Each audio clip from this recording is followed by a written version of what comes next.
Hello बच्चे लोग, कैसे हैं आप लोग। Welcome back to my channel that is learn with Guruji. ठीक है, so I hope all are fit and fine. सभी स्कूल जा रहे हैं, अच्छा लग रहा होगा, काफ़ी टाइम बाद स्कूल जा रहे हैं। और दूसरी बात ये कि जो है वो थोड़ा सा वीडियो बनाने के लिए लेट हो गए हैं, तो डोंट वरी, इस हफ्ते में आपको 3 वीडियोस जो है वो क्लास 9 के फ्रेंच रेवोल्यूशन के मिल जाएंगे। आज एक मिल जाएगा, थर्सडे तक दूसरा मिल जाएगा, और फ्राइडे या सैटरडे को आपको तीसरा मिल जाएगा। ठीक है, so we will start directly. हम ज़्यादा बात नहीं करेंगे क्योंकि पढ़ाई पे ज़्यादा फोकस होना चाहिए। तो on 5 May 1789 Louis 16 called together an assembly of state general to pass proposal for the new taxes. तो हमने ये देखा था कि जो आपका लुईस 16 था, उसने वो अपने आप अकेले टैक्सेस नहीं लगा सकता था, तो अब टैक्सेस को लगाने के लिए उसे जो थे वो स्टेट जनरल की परमिशन लेनी पड़ती थी। तो उसने स्टेट जनरल का कब बुलाया, उसने बुलाया 5 मई 1789 को। ठीक है जी, इस डेट को उसने स्टेट जनरल की मीटिंग जो थी वो बुला ली। ठीक है, स्टेट जनरल की मीटिंग जो थी वो बुला ली थी। और अगर आपने जो है वो स्टेट जनरल की मीटिंग क्यों होनी थी, कैसे होनी थी, कब होनी थी, या क्या वजह थी इसकी होने की, तो वो आप जो है वो मेरा पिछला वीडियो जो है वो देख सकते हैं।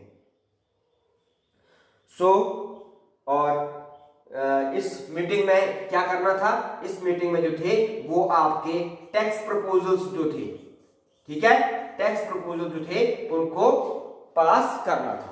तो इसके लिए जो थी वो मीटिंग बुलाई गई थी।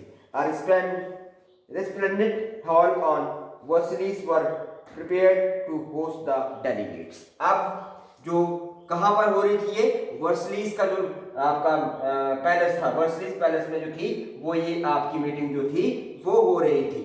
ठीक है, और ये इसको पूरी तरह से, ये पैलेस जो था, ये महल जो था वो इस मीटिंग को हेल्ड करने के लिए, या इस मीटिंग को करने के लिए पूरी तरह से तैयार था। और जो वहाँ डेलीगेट्स आने वाले, डेलीगेट मीन्स मेंबर्स जो आने वाले थे या जो लोग आने वाले थे, उनके लिए पूरी तरह से वो महल तैयार हो गया था। The first and the second state sent 300 representatives each. अब जो फर्स्ट और सेकंड स्टेट थे, जो फर्स्ट स्टेट था और जो सेकंड स्टेट था, फर्स्ट एंड सेकंड स्टेट ने मिलकर जो थे वो कितने मेंबर्स भेजे थे, उन्होंने मिलकर जो थे वो 300 मेंबर्स जो थे वो भेजे थे। ठीक है, 300 मेंबर्स जो थे वो भेजे थे। Each who were seated in the rows facing each other on two sides। ठीक है, 300 मेंबर्स ईच भेजे थे, मतलब टोटल जो मेंबर भेजा था वो 600 मेंबर भेजा गया था। और वो बैठे कैसे थे, they were sitting like this. एक साइड, इसका फेस इस साइड को था, इसका फेस इस साइड को था। ठीक है, इसका फेस जो था वो इस साइड को था, मतलब ऐसे बैठे थे दोनों आपस में, उनका फेस जो था सेम एक ही रो में बैठे थे। दे आर सिटिंग इन अ रो, इस तरह से रो में बैठे हुए थे, और इनका फेस जो था वो आमने सामने था, ऐसे इनका फेस जो था वो था। ठीक है, इस तरह से इनका फेस था।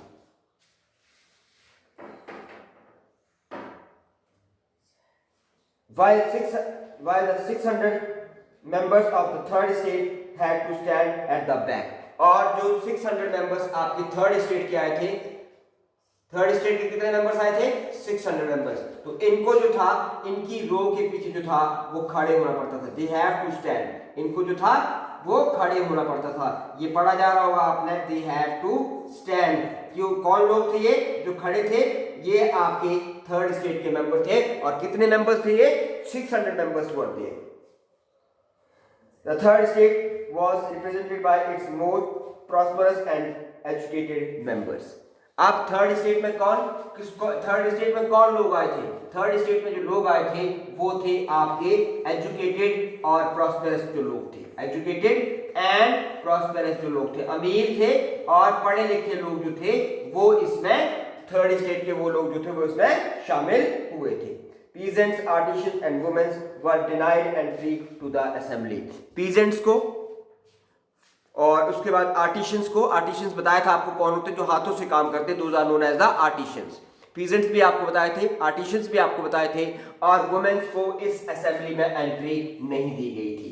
ध्यान से सुन लीजिएगा किन किन लोगों को एंट्री नहीं दी गई थी। एक इनमें पीजेंट्स को एंट्री नहीं दी गई थी, एक इसमें जो था वो आर्टिशियंस को एंट्री नहीं दी गई थी, आर्टिशियंस बताए थे आपको कौन होते हैं, और एक इसमें विमेन्स को एंट्री नहीं दी गई थी। दे आर नॉट अलाउड, मैं यहां नीचे लिख देता हूं, दे वर नॉट अलाउड, ठीक है, ये अलाउड नहीं किए गए थे, दे वर नॉट अलाउड। अब आगे क्या हुआ? However, their grievances and demands were listed in some 40,000 letters which the representative had brought with them. लेकिन इनकी क्या था, ये थर्ड स्टेट से बिलोंग करते थे और थर्ड स्टेट की इनकी जो डिमांड थी, जो वुमेन्स की डिमांड थी, आर्टिशियंस की डिमांड थी या पीजेंट्स की डिमांड थी, ये सारी डिमांड्स जो थी वो इस असेंबली में पहुंची थी कितने लेटर्स के थ्रू? 40,000 लेटर्स के थ्रू। कितने लेटर्स के थ्रू? 40,000 लेटर्स के थ्रू। कौन लेकर आए थे ये? The representatives of third state. The representatives of third state जो थे वो इनकी सारी 40,000 से ज्यादा लेटर्स लेकर आए थे और इन सभी लेटर्स में क्या लिखा था? इन सभी लेटर्स में इन सभी की डिमांड जो थी वो आपकी लिखी हुई थी। ठीक है जी, यहां तक क्लियर हो गया? बहुत इजी है, कोई मुश्किल नहीं है यहां तक। Voting in the state journal in the past had been conducted according to the principle that each state had one vote. This time too, Louis XVI was determined to continue the same practice. अब जो आपकी voting होती थी वो कैसे होती थी? Voting होती थी 1 पर्सन 1 वोट के आधार पर, 1 पर्सन 1 वोट के आधार पर वोटिंग होती थी। और ये प्रैक्टिस उस टाइम पे जब लुईस 16 ने मीटिंग कॉल की थी उसी टाइम से नहीं, काफी पुराने समय से ये पैटर्न था वोटिंग का वो चला आ रहा था। और जो लुईस 16 थे, लुईस 16 जो थे ये इसी पैटर्न पर जो थे वो आपकी वोटिंग जो थे वो करवाना चाहते थे। ठीक है, but members of the third state demanded that voting now be conducted by assembly as a whole where each member would have one vote। पर थर्ड स्टेट के मेंबर्स ने क्या डिमांड किया? जो थर्ड स्टेट के मेंबर्स थे वो क्या डिमांड कर रहे थे? थर्ड स्टेट के मेंबर्स ने डिमांड किया कि वोटिंग जो होगी वो पूरी की पूरी असेंबली वोट करेगी। मतलब कितना मेंबर हो गया टोटल? 300 प्लस 300 प्लस 600, 1200 मेंबर्स जो है वो वोट करेंगे। 1200 मेंबर्स जो है वोट करेंगे, ठीक है, और हर इंसान का एक वोट होगा। ठीक है, असेंबली एज अ होल मतलब पूरी असेंबली एक वोट के रूप में वोट करेगी। ठीक है, फिर से सुन लीजिए। But members of the third state demanded that voting now be conducted by assembly as a whole. पूरी असेंबली, ये 1200 मेंबर मिलकर जो है वो एक वोट डालेंगे। मतलब 1200 मेंबर्स का एक वोट होगा, या तो हाँ में होगा या ना में होगा। ठीक है, where each member would have 1 vote, जहां पे हर मेंबर का एक एक वोट होगा। मतलब बाहर के लोग कोई भी वोटिंग नहीं कर सकेंगे, जो 1200 रिप्रेजेंटेटिव हैं सिर्फ वही वोटिंग करेंगे और हर मेंबर का एक वोट जो है वो होगा।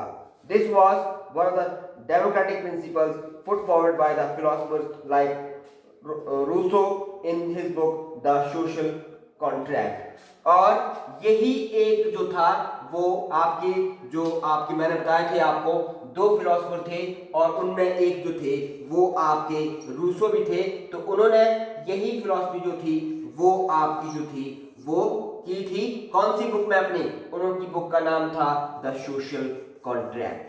ठीक है जी, इसमें इन्होंने इसी तरह से बताया था कि इस तरह की वोटिंग जो है वो होनी चाहिए।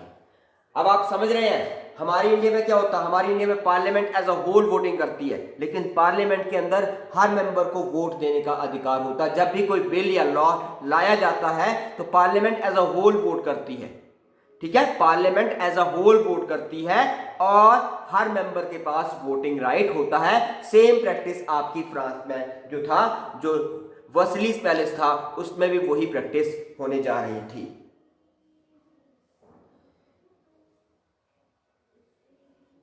When the king rejected this proposal, members of the third state walked out of the assembly in protest. तो जब किंग ने उनकी बात को, लुइस 16 ने थर्ड स्टेट की बात को मानने से मना कर दिया, तो थर्ड स्टेट के लोग जो थे दे आर वॉकड आउट, वो लोग वॉकआउट कर गए। वॉकआउट मतलब असेंबली से या उस वर्सलीज पैलेस से बाहर निकल गए। ये आज की डेट में भी हमारे जो पार्लियामेंट है उसमें भी सेम स्ट्रक्चर आपका ऐसे ही चलता है। वो parliament as a whole voting करती है, हर मेंबर के पास एक वोटिंग राइट होता है, और अगर एक पार्टी जो है वो दूसरी पार्टी से जो है वो उसकी फीलिंग्स को जो है या उसकी फेवर में नहीं होती तो वो वॉकआउट कर जाते हैं। वॉकआउट मतलब सदन से बाहर निकल जाते हैं या पार्लियामेंट से बाहर निकल जाते हैं। तो इसी तरह थर्ड स्टेट के लोग भी वहां से बाहर निकल गए। The representative of the third state viewed themselves as spokesmen for the whole French nation। अब थर्ड स्टेट के लोग जो थे वो क्या कर रहे थे? थर्ड स्टेट के लोग जो थे they are seeing themselves as the spokesman of all the people in the France। Spokesman क्या होता है? जो पूरी की पूरी ऑर्गेनाइजेशन के जो पूरी की पूरी सारी की सारी ऑर्गेनाइजेशन जो है वो एक साथ नहीं बोलती है। वो क्या करते हैं, सारी की ऑर्गेनाइजेशन का जो ऑब्जेक्टिव्स होते हैं उनका कोई एक मेंबर होता है जो मीडिया से बात करता है। आपने देखा होगा सेम वही प्रैक्टिस है जो हमारी पार्लियामेंट्री इसमें होती है। गवर्नमेंट जो डिसीजंस लेती है उसमें जो है वो सारे डिसीजंस को आके सारे मिनिस्टर्स नहीं बोलते हैं, एक ही मिनिस्टर जो है वो मीडिया से बात करता है। तो वैसे ही ये लोग भी जो थे थर्ड स्टेट के जो लोग थे ये अपने आप को स्पोक्समैन जो थे वो पूरे के पूरे फ्रांस का बता रहे थे। On 20 June, they assembled in the hall of the indoor tennis court in the grounds of Versailles। अब ये सारे के सारे लोग कहाँ इकट्ठे हुए? 5 जून 1789 को ये सारे के सारे लोग जो थे वो एक ग्राउंड था, टेनिस ग्राउंड था इस ग्राउंड का नाम, ठीक है, इंडोर टेनिस ग्राउंड था इसका नाम। यहां पर ये लोग जो थे वो इकट्ठे हुए। कौन से लोग? थर्ड स्टेट के लोग जो थे वो इंडोर टेनिस स्टेडियम कहां था? ये वर्सलीज का जो आपका वो था, वर्सलीज का जो आपका क्या था, वर्सलीज का जो पैलेस था उसके बाहर ये इंडोर टेनिस ग्राउंड था, वहां पर इकट्ठे हुए। And they declared themselves as a national assembly and swore not to disperse till they had drafted a constitution for France that would limit the power of the monarch। और इन्होंने ये प्रण लिया थर्ड स्टेट के लोगों ने कि वो यहां से तब तक डिस्पर्स नहीं होगी। डिस्पर्स मतलब अपने अपने जगह नहीं जाएंगे जब तक कि वो कॉन्स्टिट्यूशन फ्रांस के लिए जो है वो कॉन्स्टिट्यूशन नहीं बना लेते हैं, फ्रांस के लिए संविधान नहीं बना लेते, तब तक वो डिस्पर्स यहां से नहीं होंगे। और उसके बाद क्या होगा? और इससे क्या होगा? इससे जो मोनार्क है, मोनार्क कौन था? लुइस 16, इसकी पावर जो है वो लिमिटेड नहीं हो जाती है। तब तक ये लोग जो है वो उस इंडोर टेनिस जो स्टेडियम था वर्सलीज पैलेस में उससे बाहर नहीं जाएंगे, ठीक है। They were led by Mirabeau and Abbe Sieyes. अब इनके लीडर्स का नाम क्या था? ये नाम आपको लिखने पड़ेंगे, ये नाम आपको लर्न करने पड़ेंगे, ठीक है जी। इनके जो लीडर्स थे, इनको जो लीड कर रहे थे उनका नाम था मीराब्यू, MIRA, मीराब्यू, BEAU, ये नाम था एक का। और दूसरे थे इनका जिनका नाम था आपका एबी, ABBE, एबी साइस, SIEYES, साइस, ये नाम था जो इन थर्ड स्टेट के लोगों को लीड कर रहे थे। Mirabeau was born in a noble family but convinced of the need to do away with a society of feudal privileges। इनका जो जन्म था, मीराब्यू का जो जन्म था वो कहां हुआ था? नोबल फैमिली में। नोबेलिटी मतलब फर्स्ट स्टेट में पैदा हुए थे, लेकिन ये जो प्रिविलेजेस, फ्यूडल प्रिविलेजेस जो आपके स्टेट के अकॉर्डिंग मिलते थे, इसके अगेंस्ट थे ये लोग। ये जो थे they were against the feudal privileges. Feudal privileges बताए थे आपको क्या होते हैं। एक प्रिविलेज बताया था आपको, the privileges, the facilities given to a person by birth, that is known as a feudal privileges. तो इसके अगेंस्ट थे, इसलिए ये जो थे वो आपके लीडर बन गए थे थर्ड स्टेट के। He brought out a journal and delivered powerful speeches to crowd assembled at Versailles. अब इस इन्होंने क्या किया, मीराबेगम ने क्या किया, ये इन्होंने एक जर्नल निकाला। जर्नल क्या होता है, जैसे आपके न्यूज़पेपर्स होते हैं वैसे ही आपके जर्नल्स भी होते हैं। न्यूज़पेपर आपके डेली बेसिस पे पब्लिश होते हैं, जर्नल्स आपके जो है वो वंस इन अ वीक या वंस इन अ फोर्टनाइट या वंस इन अ मंथ जो है वो पब्लिश होता है। जैसे आपकी मैगजीन्स होती हैं, मैगजीन्स का थोड़ी जो पेजेस होते हैं वो ज़्यादा होते हैं, जर्नल्स में पेजेस जो होते हैं वो बहुत कम होते हैं, 3 से 4 पेजेस होते हैं। तो वो जर्नल्स जो थे इन्होंने निकालते थे, और जो यहाँ इंडोर टेनिस स्टेडियम में जो आपकी गैदरिंग इकट्ठी हुई थी, उन गैदरिंग में बहुत पावरफुल स्पीचेस जो थे वो ये देते थे।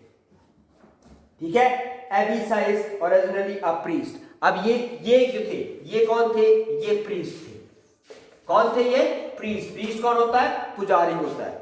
ठीक है, wrote an influential pamphlet. Pamphlet जानते होंगे, एक पेज के अंदर जब हम सारी की सारी खूबियां बताते हैं किसी चीज की, तो ये क्या लिखते थे, ये एक इन्फ्लुएंशियल मतलब जो जिस पे लोगों जिसका लोगों के ऊपर प्रभाव पड़ता है, एक पैम्पलेट जो थे वो निकालते थे, called what is the third state. और उसमें बताया जाता था कि थर्ड स्टेट किसको कहा जाता है। While the National Assembly was busy at Versailles drafting a constitution, the rest of France seated with turmoil. ठीक है जी, तो अब जो था, अब क्या था, अब ये थर्ड स्टेट के लोग जो थे वो क्या करने में बिजी हो गए, थर्ड स्टेट के लोग, क्योंकि मैंने अभी बताया कि इन लोगों ने जो इंडोर स्टेडियम में अपने आप को बिठा लिया था, वहां पे ये लोग क्या करने के लिए रेडी हो गए, वहां पर ये लोग जो थे वो आपके कॉन्स्टिट्यूशन को ड्राफ्ट करने के लिए, कॉन्स्टिट्यूशन को की ड्राफ्टिंग कर रहे थे। They were drafting the constitution. Drafting का मतलब होता है जब उसका लेआउट बनाया जाता है, बाहर की मोटी मोटी बातें जो है वो रखी जाती हैं फ्रांस किसी बुक की या किसी उसकी कॉन्स्टिट्यूशन की, तो that is known as a drafting. तो वो कर रहे थे। तो लेकिन बाकी की जो सिटीज थी, बाकी का जो फ्रांस था, उसमें क्या चल रहा था, the whole the France turn into turmoil. Turmoil क्या होता है, टर्मोइल होता है मतलब फ्रांस में जगह जगह विद्रोह जो थे वो होना शुरू हो गए थे। A severe winter had meant a bad harvest. The price of the bread rose. अब हुआ क्या कि यहाँ पे विंटर्स जो थे वो काफी ज्यादा सीवियर थे। सीवियर का मतलब काफी ज्यादा बर्फ जो थी वो पड़ी हुई थी, और उस बर्फ की वजह से जो हार्वेस्ट था, जो एग्रीकल्चर थी या जो क्रॉप थी वो फेल हो गई थी। ठीक है, एग्रीकल्चर तो फेल नहीं हुई थी, क्रॉप जो थी, क्रॉप प्रोडक्शन जो थी वो आपकी फेल हो गई थी। और क्रॉप प्रोडक्शन फेल होने की वजह से क्या हुआ, the price of the bread, price of the bread मतलब ब्रेड मतलब यहाँ पे जो है वो रोटी की कीमत है। ठीक है, प्राइस ऑफ ब्रेड जो थे वो क्या कर गए, प्राइस ऑफ ब्रेड जो थे वो आपके रोज कर गए, बढ़ गए। Often bakers exploited the situation and hoarded supplies. अब जो ब्रेड बनाते थे, ब्रेड कहां बनता है पता ना, ब्रेड जो है वो बेकरी में बनता है। अब बेकरी वालों ने क्या किया, बेकरी वालों ने ज्यादा से ज्यादा पैसा अर्न करने के लिए जो था वो क्या किया, बेकरी वालों ने ज्यादा से ज्यादा पैसा अर्न करने के लिए जो था वो ब्रेड की सप्लाई रोक दी। ठीक है, उसको क्या बोलते हैं, इकट्ठा कर लिया एक जगह, होर्ड कर लिया। वैसे होर्ड क्या होता है जानते हैं, होर्ड वो जगह होती है जहां पे अनाज इकट्ठा किया जाता है। तो इन्होंने अभी जो मतलब स्टोर्स में जो था वो अनाज या ब्रेड जो थे वो इकट्ठे कर लिए।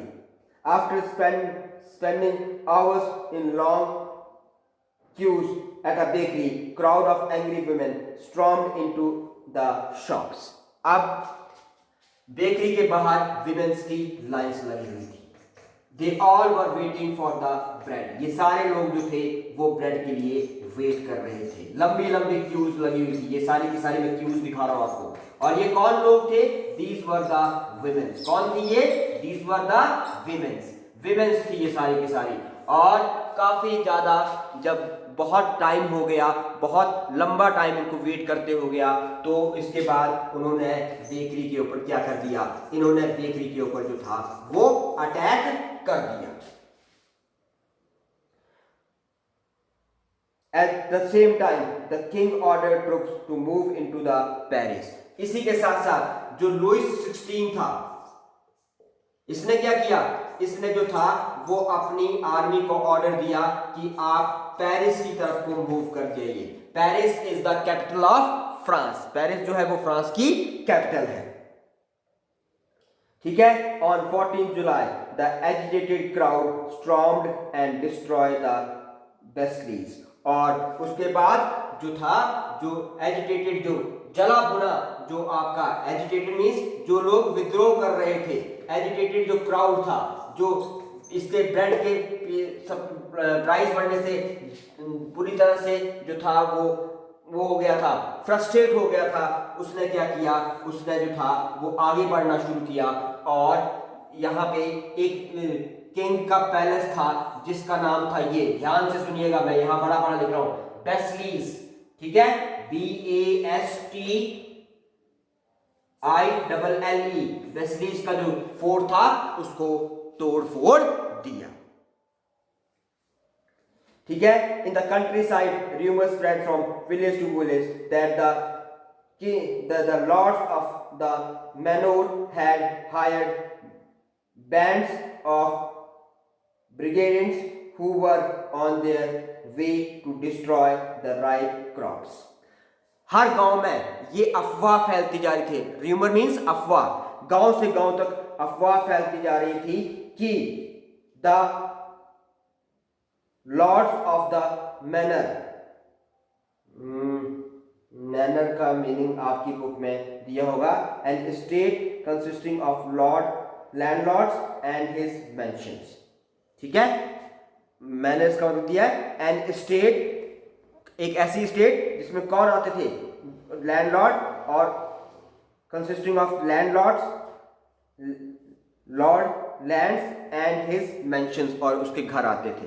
तो ये इस तरह की अफवाह जो थी, हैड हायर्ड बैंड्स मतलब जो खेत है उसको अपने कब्जे में ले लिया है, of brigands who were on their way to destroy the ripe crops, और जो उनके जो सिपाही हैं या उनकी जो फौजें हैं लैंड ऑनर्स की या लॉर्ड लैंड्स की, जो उन्होंने अपनी पर्सनल आर्मी रखी है, वो आ रही है और फसलों को तबाह कर दे रही, मतलब अपने पैरों के नीचे रौंद दे रही है। इस तरह की अफवाह जो थी वो आपकी गांव से गांव फैलती जा रही थी। Caught in a frenzy of fear, peasants in several districts seized hoes and pitchfork and attacked Chataxu.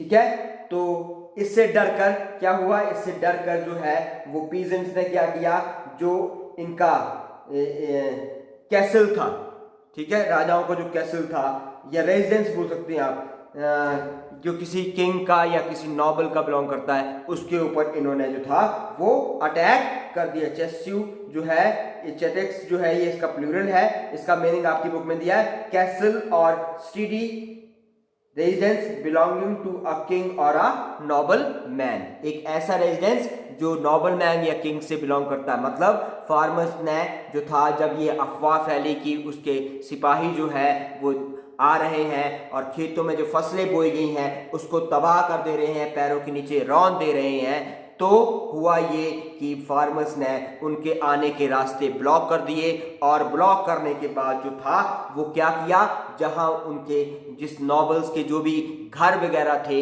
या मेंशन था या रेजिडेंस था या फ्लैट था, आज की पे आप फ्लैट बोल सकते हैं, उनको जो था उनके ऊपर अटैक कर दिया। दे looted hoarded grains and burned down documents containing record of monarchical dues. अब इन फार्मर्स ने क्या किया, इन फार्मर्स ने जो था वो सबसे बड़ा स्टेप उठाया अपनी जिंदगी का। सबसे बड़ा स्टेप क्या उठाया, सबसे बड़ा स्टेप ये उठाया कि इन्होंने जो था, जो नॉबल्स ने अपने पास जो फूड ग्रेन्स होल्ड करके रखे होते थे, क्या करके रखे होते थे, फूड ग्रेन्स, ठीक है, फूड ग्रेन्स जो होल्ड करके रखे होते थे, होड़ मतलब स्टोर करके जो रखे होते थे, HOARD, होड़ मतलब स्टोर करके रखे थे, उसको लूट लिया। ठीक है, उसको लूट लिया मतलब वो सारा सामान अपने साथ उठाकर ले गए और क्या किया, जितने भी वहां डॉक्यूमेंट्स पड़े थे उसको उन्होंने क्या किया, डॉक्यूमेंट्स को उन्होंने जला दिया। ठीक है। A large number of nobles fled from their homes, और इसकी वजह से नॉबल्स जो थे वो डर गए और अपना घर छोड़कर भाग गए। Many of them migrating to the neighboring countries, और इसमें से बहुत सारे लोग जो थे वो माइग्रेटिंग दूसरे कंट्रीज में माइग्रेट हो गए। माइग्रेट जानते हैं ना, a person move from one place to another, तो बहुत सारे जो आपके नॉबल्स थे वो आप छोड़कर भाग गए। ठीक है जी। Faced with the power of revolting subjects, Louis XVI finally accorded recognition of National Assembly and accepted the principle that his power would from now on be checked by a constitution. अब जब इन सब से जो था वो जो Louis 16 था वो डर गया। ठीक है, लुई 16 जो था वो डर गया क्योंकि सारे के सारे नॉवेल्स जो थे, बहुत सारे नॉवेल जो थे वो कंट्री छोड़कर भाग चुके थे। तो क्या हुआ, तो फाइनली उसने इस बात को मान लिया, किसने, लुई 16 ने। फाइनली अकॉर्डेड मतलब मान लिया। क्या मान लिया, ये मान लिया कि उसकी पावर्स जो है वो लिमिटेड हो जाएंगी। Powers of king will be limited. ठीक है, किंग्स की पावर जो है वो लिमिटेड हो जाएंगी। और क्या होगा, और साथ ही जो है वो किसके अंडर काम करेगा, the king will work under constitution के अंडर जो है वो काम करेगा। ठीक है, जैसा कॉन्स्टिट्यूशन लिखा जाएगा वैसा वो काम करेगा। On the night of 4th August 1789, the Assembly passed a decree abolishing the feudal system of obligation and taxes. तो उसके बाद एक और पॉइंट आपका आता है और वो आता है 4 अगस्त 1789 को जो असेंबली बैठी थी, नेशनल असेंबली, आपको याद है ना, इंडोर टेनिस स्टेडियम में बैठी थी, उन्होंने एक लॉ पास किया, उन्होंने एक बिल पास किया और इस बिल में कहा गया कि एक डेक्री मींस बिल। ठीक है, decree means a kind of a law, नियम पास किया या कानून पास किया, कानून भी बोल सकते हैं। ठीक है, एक कानून पास किया कि जितने भी, क्या कानून पास किया कि जितने भी आपके जो फ्यूडल सिस्टम है या जो फ्यूडल आपकी वो है, जितने भी आपके फ्यूडल जो आपके राइट्स हैं वो एबॉलिश किए जाते हैं। ठीक है, जो फर्स्ट स्टेट और सेकंड स्टेट को फ्यूडल राइट्स मिले थे उनको खत्म कर दिया गया, उनको एबॉलिश जो था वो कर दिया गया। Members of the clergy too were forced to give up their privileges. इसके साथ जो सेकंड स्टेट थी उनको भी इस बात के लिए प्रेशराइज किया गया कि उनको भी अपने जो प्रिविलेजेस हैं वो छोड़ने पड़ेंगे। Tithes were abolished and land owned by the church were confiscated, और जो उनके दूसरे जो आपके जो चिश्तीस थे उसको भी एबॉलिश कर दिया गया, उसको भी खत्म कर दिया गया। और जो लैंड था, लैंड किसके अंडर था सबसे ज्यादा, पहले पुरानी वीडियो देख लीजिएगा, लैंड जो था वो आपका चर्च के अंडर था ना, चर्च के अंडर। तो चर्च के अंडर जो लैंड था उस लैंड में क्या हुआ, उस लैंड में ये हुआ कि उसको कन्फेस्टिकेटेड कर दिया गया। कन्फेस्टिकेटेड का मतलब क्या होता है, कन्फेस्टिकेटेड का मतलब होता है उसको रीडिस्ट्रीब्यूट जो था वो कर दिया गया, जो है वो लोगों में बांट दिया गया।